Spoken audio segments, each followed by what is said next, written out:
পাকিস্তানের ক্যাপ্টেন ভারতের সঙ্গে হেরে তার মাথার ঠিক নেই।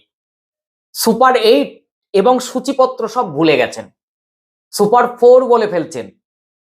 নিজে আবার স্বীকারও করে নিচ্ছেন যে তার মাথার ঠিক নেই। এমন ভাবে হার পাকিস্তানের অতি বড় সমর্থকরাও আশা করেনি। এখন কেন এই হার হলো? এই হারের পেছনে যে কারণগুলো উঠে আসছে তার প্রথম কারণ হচ্ছে ঈশান কিষানের অসাধারণ ব্যাটিং, তাণ্ডব চালানো।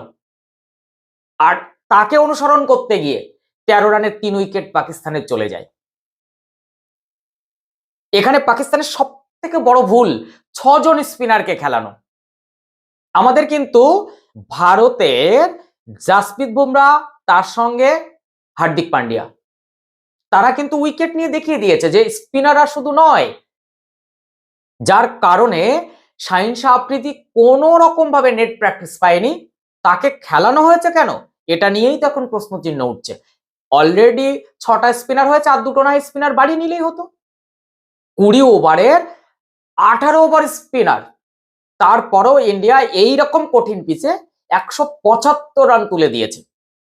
এই অসাধ্য সাধন করার মূল কারিগর যে, সে হচ্ছে শিবের আরেক নাম, দেবাদিদেব মহাদেবের আরেক নাম ঈশান কিষান। অবাধ্য ছেলে, খেলার মাঠে একেবারে অবাধ্য। 6-4 মারা এমন ভাবে তিনি চারিদিকে দৌড় করিয়েছেন পাকিস্তানকে।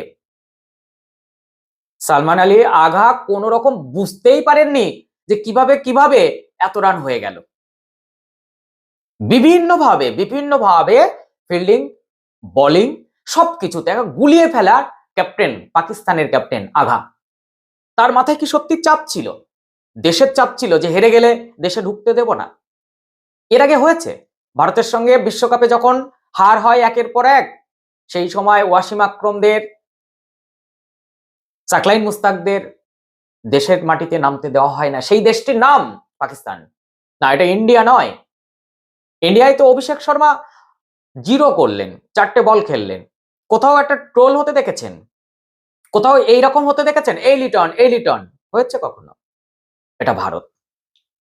সম্মান প্রদর্শন করা ভারতের একমাত্র দায়িত্ব এবং কর্তব্য, এবং এটা প্রত্যেকের কালচারের মধ্যে পড়ে গেছে। দেখুন, আপনি বাড়িতে বাচ্চাটাকে যেভাবে মানুষ করবেন তো সেইভাবেই সে তৈরি হবে। এখনো সালমান আলী আঘা ঘোরের মধ্যে রয়েছেন। কিভাবে বেউজ্জতি করলো এই ভারত। সূর্যকুমার যাদব পার্ট টাইম বোলারদের দিয়ে পুরো বেজ্জতি করেছেন। সেরা বোলারকে 2বার বল করিয়েছেন। সুপার 8 এর জন্য শক্তি আর ক্ষয় করার নেই, যে এই পাকিস্তানের সঙ্গে শক্তি ক্ষয় করে লাভ নেই। 61 রানের পরাজয়।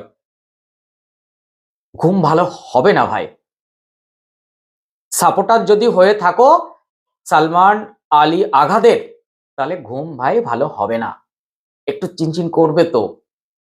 কারণ তারা তো জিততে শেখেনি। এখন পাকিস্তানের ক্যাপ্টেন একটা দারুণ কথা বললেন, এটা ভালো লেগেছে। পজিটিভ মাইন্ড, এই পজিটিভ মাইন্ডটা ইন্ডিয়ার বিরুদ্ধে দেখাতে পারলে হয়তো 61 জায়গায় এটা 31 রানে হারতে পারতেন।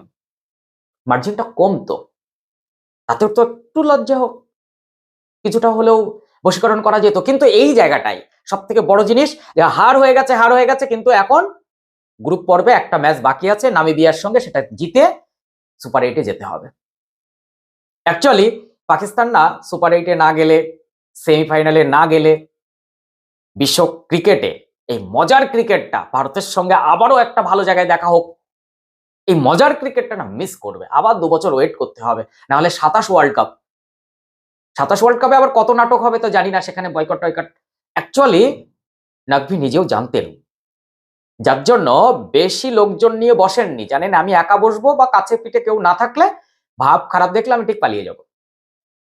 তাই নাকভিকে একদম একদম চুপসে যাওয়া একটা মানুষের মনে যেমন হয়, একদম মুখে হাসি নেই কোনো রকম, সেই রকম।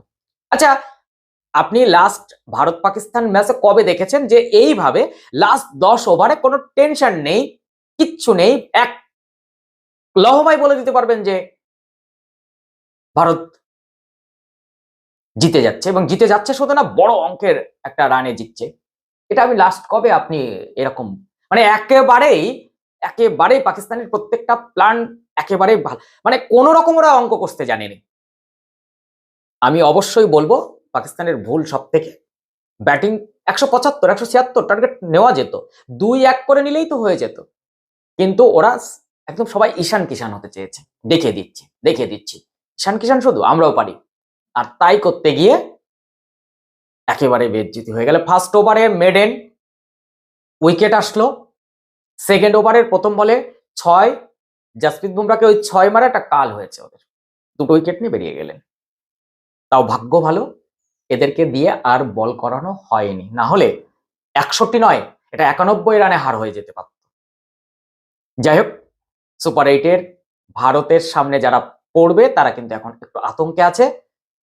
দেখুন, ভারত মানে যে ক্রিকেটের একটু বিন্দু বিসর্গ বোঝে, সামান্য একটু বোঝে, ক্রিকেট মাঠে কোন রকম যায়, সেও বলে দিতে পারে ফেভারিট দল ইন্ডিয়া, চ্যাম্পিয়ন দল ইন্ডিয়া। কে চ্যাম্পিয়ন হবে? ইন্ডিয়া হবে। অতি বড় শত্রুরা তারাও কিন্তু এই কথাটাই বলে, পাকিস্তানিরা বলছে, পাকিস্তানিরা পাকিস্তানিদের ট্রোল করছে, বাংলাদেশ এখন পাকিস্তানকে ট্রোল করা শুরু করেছে। এই জায়গা থেকে একটা কথা আপনাকে বলে রাখি, যে কোনো একটি দিন যদি খারাপ যায়, যেমন এই পুরো টি-20-র ইতিহাসে 21 সাল পাকিস্তান 10 উইকেটে ইন্ডিয়াকে হারায়, ওই একটাই তাদের জিত আর ইন্ডিয়ার 8টা জিত, ওটা হয় কোইন্সিডেন্স, খেলা তো 100টায় একটা হারবে না, এটা হতে পারে কখনো, কিন্তু রেকর্ড, তথ্য, বর্তমান পরিস্থিতি, পারফরমেন্স সমস্ত কিন্তু ভারতের দিকে। তাই সুপার 8-এ খেলাটা দেখতে হবে কেমন ভাবে ইন্ডিয়া এটাকে ওভারকাম করে, তারপরে গিয়ে ফাইনালটা আমরা তো দেখব। কিন্তু আপনি কখনো কল্পনা করতে পারছেন, একটুখানি চোখ বন্ধ করে কল্পনা করুন যে ইন্ডিয়ার পাকিস্তান, এর পরেও পাকিস্তানকে আমি তুলছি জোর করে ঠেলে, যে ইন্ডিয়ার পাকিস্তান ফাইনাল, পাকিস্তান সত্যি কি ফাইনাল খেলতে চাইবে? চাইবে না। বাবা তোরা ট্রফি নিয়ে চলে যা, আমাদের দরকার নেই, আমাদের মান সম্মানটা অন্তত রক্ষা কর। এই জায়গা থেকে আজ এমন একটা পরিস্থিতি এসে দাঁড়িয়েছে, যে পরিস্থিতিতে অস্ট্রেলিয়া হয়তো চলে যাচ্ছে, কারণ এই মুহূর্তের জন্য অস্ট্রেলিয়া চাপে রয়েছে, শ্রীলঙ্কা অনেক ভালো ব্যাট করছে। এখন যদি আজকে শ্রীলঙ্কা এখানে জিতে যায়, অস্ট্রেলিয়া তো চলে গেল, তাহলে ভারতের সামনে আর কারা প্রতিদ্বন্দ্বিতা করতে পারে? ওয়েস্ট ইন্ডিজ, শ্রীলঙ্কা, কারণ শ্রীলঙ্কা ভালো খেলবে এটুকু আমি জানি, আর অবভিয়াসলি সাউথ আফ্রিকা। নিউজিল্যান্ডেরও দম প্রায় ফুরিয়ে এসেছে, ইংল্যান্ডের দম ততটা নেই, ফলে ইন্ডিয়ার প্রতিদ্বন্দ্বিতা করার জায়গা একমাত্র কিন্তু রয়েছে সেখানে। দেখুন 15.5 ওভারে 147 2 উইকেট, 25 বলে 35 করতে হবে, হাতে 8টা উইকেট শ্রীলঙ্কা, তার মানে অস্ট্রেলিয়া বাড়ি চলে যাচ্ছে। এই জায়গা থেকে পাকিস্তান যদি বাই চান্স নামিবিয়ার সঙ্গে হেরে যায়, ক্রিকেটের ক্ষতি, অনেক টাকার ক্ষতি। চাইবো না আমরা চাইবো জিতে পরের রাউন্ডে যাক, সুপার 8-এ যাক। যাই হোক, আপনাদের মনোরঞ্জনের জন্য পাকিস্তান দলটা অবশ্যই আগামী যে সুপার 8 কিংবা সেমিফাইনাল বা ফাইনাল যাই বলুন, আগামী ম্যাচগুলোতে সত্যি কি পাকিস্তানকে দেখতে চান? পাকিস্তান থাকলেই তো মজা, একটা তো দারুণ সার্কাসের জায়গা পাবেন, একটু আনন্দ করার জায়গা পাবেন, অনেক জার্সি বিক্রি হবে, সবকিছু, প্রচুর টিকিট বিক্রি হবে। এই জন্যই অন্তত পাকিস্তানের আগামী পর্বে, সামনের পর্বে অবশ্যই যাওয়া উচিত, নামিবিয়ার সঙ্গে জিতে তারা সেখানে যাক, এটাও আমরাও চাই, আপনিও চান।